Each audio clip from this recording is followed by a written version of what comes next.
Hi everybody, it's Dr. Barby here with our video series of the 10 principles of intuitive eating, and we've reached the last principle number 10, which is honor your health, gentle nutrition.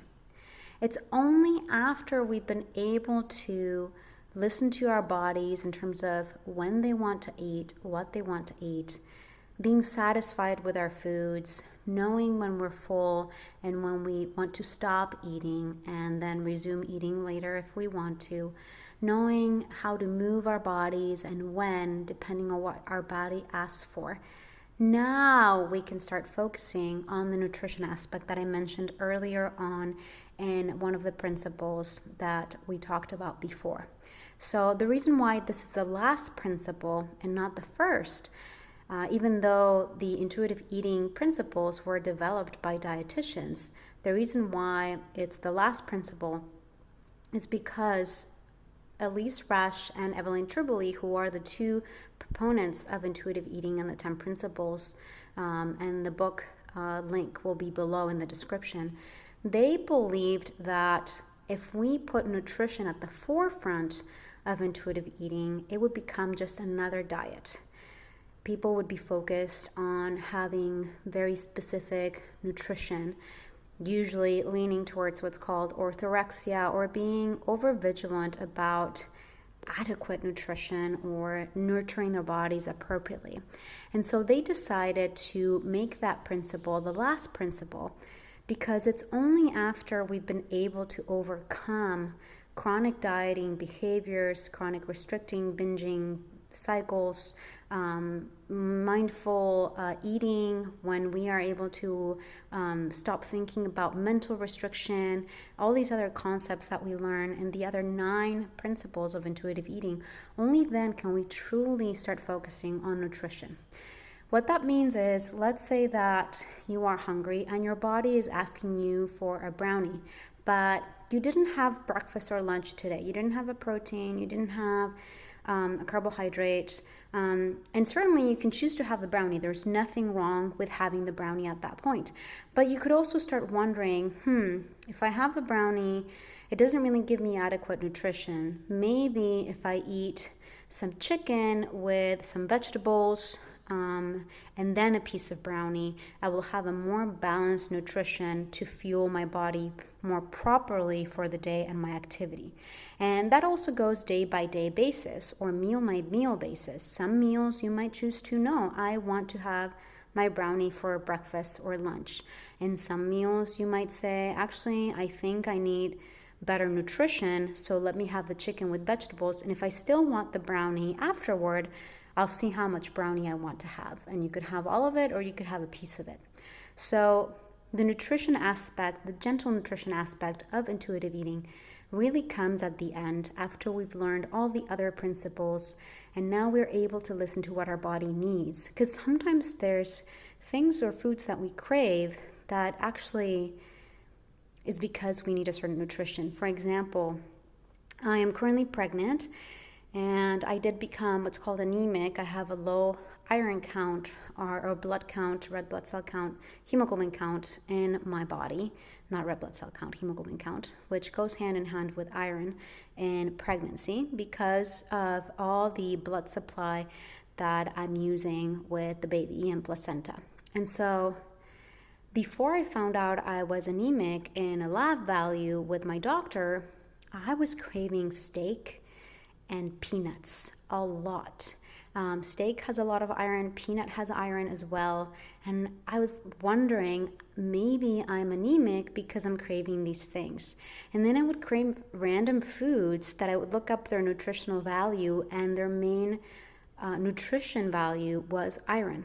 And so I started thinking, like, maybe I am anemic. And by the time I got the blood draw at the doctor's, I kind of suspected it. And then they confirmed that, in fact, I did have anemia. And I was like, that's not surprising. But it wasn't enough. What my body was craving, I needed a supplement. So I ended up supplementing.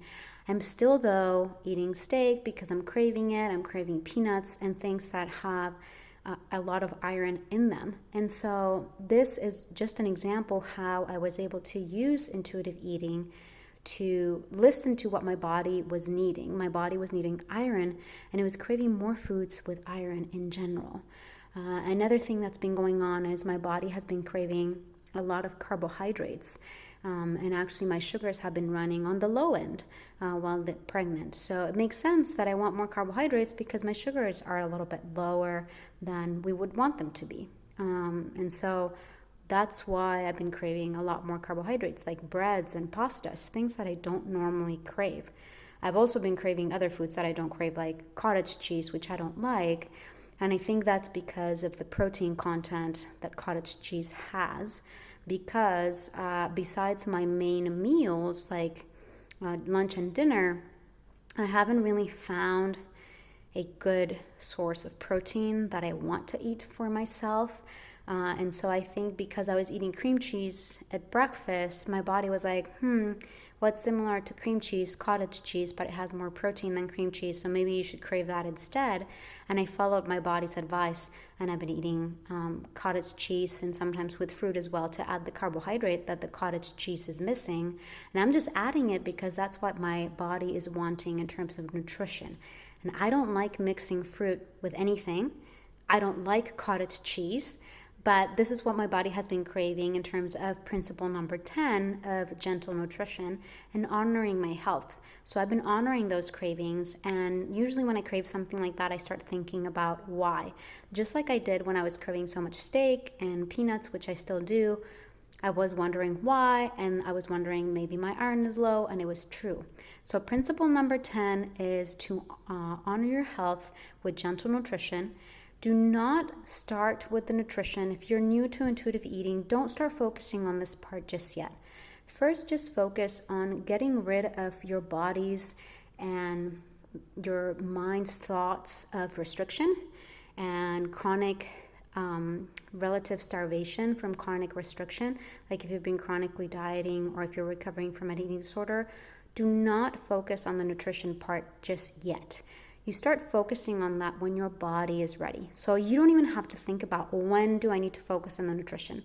Your body will tell you as you go through your journey of intuitive eating, you'll notice that suddenly you'll start craving different foods that maybe before you were not craving, that maybe when you were chronically dieting, you were only craving the play foods or other people call junk food. And now you're starting to crave different types of foods that normally were not your regular cravings when you were dieting. That's when you know that your body is understanding that there's no deprivation, there's no restriction, and it's starting to ask for things that it actually needs. But you don't have to force your body to do that. Your body will do that on its own. So do not force that gentle nutrition on you just yet. The example that I gave with the brownie versus having the brownie or having the protein with a vegetable and a piece of brownie or seeing if we want to still eat the brownie. That's further down the line when you already know that you've passed that threshold where your body and brain understand that you don't have deprivation at this moment. Once you've naturally passed that threshold and your body is asking for variety of foods, for example, I remember when I first started intuitively eating, I ate nothing but chocolate for 3 weeks, and I'm not kidding you. I would have chocolate cake for dinner, I would have Nutella with bread for breakfast and things like that. Really nothing else other than chocolate containing things because I still had a lot of fixation with restriction in chocolate that came from my childhood. And the first day of the 4th week, and it doesn't have to be like this timeline for you, your timeline could be different, but the first day of the 4th week was the first time in my life that I actually craved an apple since I can remember. Maybe when I was younger I used to crave them, like before the age of 7, before I developed disordered eating, before I was put on my first diet. But I don't even like apples. And I remember waking up and just really needing an apple, wanting an apple. I went to the supermarket on my way to work.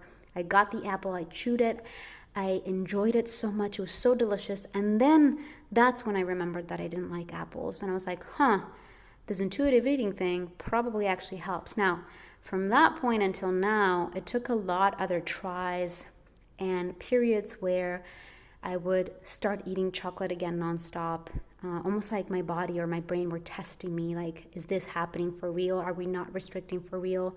And then I would go back into times of eating more fruits or vegetables or more nutrition, more whole foods, more salads. I'm craving salads nowadays, which is something that when I was restricting, all I craved were chocolate burgers and pizza. And so it's pretty impressive how, as you let yourself and your body understand that there is no deprivation, you will slowly yourself start incorporating more listening to your body's cues in terms of nutrition. Once you are able to have those cues more regularly, that's when you can say, okay, maybe I won't eat the brownie just yet, I'll eat it later. Or you can still say, I choose to eat the brownie. And that's the beauty of intuitive eating. You have that flexibility. You don't have to not eat the brownie right now because you didn't eat anything today or because you already ate 5 brownies. If you still want to eat the 6th brownie, you can. If there's a day that all you're eating are carbohydrates and there's no balance, you can. It's not going to be like that every single day. Your body will guide you into what it needs to eat as you go. So only start the gentle nutrition principle 10 when your body is ready. So this is the last thing that I want you to focus on if you're starting with intuitive eating journey or if you're in recovery from eating disorder. This will be something that your body will tell you when it's ready.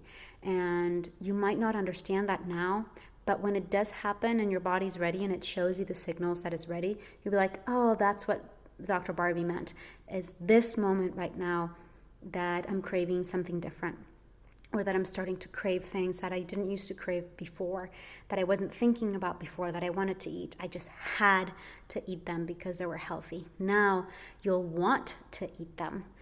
You might not, and if you don't, that's totally fine as well. Like I said previously on another video, you'll also discover foods that you like and foods that you actually don't like, that you were binging on before that you thought you enjoyed, but you actually don't. So this journey will teach you a lot about yourself as well. I hope you found the video series very helpful, and I hope you have a great day.